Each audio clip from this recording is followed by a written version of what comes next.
TV చూసినందుకు ఎప్పుడైనా ₹1,00,000 fine కట్టిరా? అవును, అక్షరాల ₹1,00,000. అలాంటి దరిద్రాలని యూకేలోనే జరుగుతాయి. అసలు ఏం జరుగుతుందో తెలుసుకోవాలనుకుంటే ఈ వీడియో లాస్ట్ వరకు చూడండి. Welcome to factoid Monday.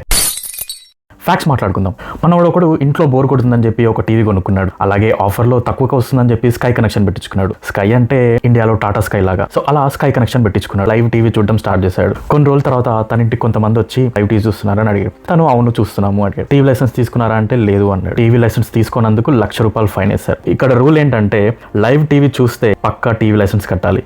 అది మీ ఫోన్లో లైవ్ టీవీ చూసినా లేదా లైవ్లో IPL మ్యాచెస్ కానీ ఏదైనా స్ట్రీమింగ్ వెబ్సైట్ నుంచి లైవ్ మ్యాచెస్ చూసినా దానికి మనం టీవీ లైసెన్స్ పక్కా కట్టాలి. కానీ టీవీ తీసుకొని యూట్యూబ్ కానీ నెట్ఫ్లిక్స్ కానీ ఇలాంటి రికార్డ్ అండ్ కంటెంట్ చూస్తే ఎలాంటి టీవీ లైసెన్స్ కట్టనవసరం లేదు. బట్ ఏదైనా లైవ్ చూడాలనుకుంటే మాత్రం దానికి టీవీ లైసెన్స్ పక్కా తీసుకోవాలి. ఒకవేళ తీసుకోకపోతే మాత్రం ఇలా ₹1,00,000 ఫైన్ కట్టించుకోవాల్సి వస్తుంది. ఇలాంటి దరిద్రాలు ఇలాంటి ఇన్ఫర్మేషన్ గురించి ఇంకా తెలుసుకోవాలనుకుంటే యూట్యూబ్లో ఈ ఛానల్ సబ్స్క్రైబ్ చేయండి, ఇన్స్టాగ్రామ్లో ఫాలో చేయండి. Thank you.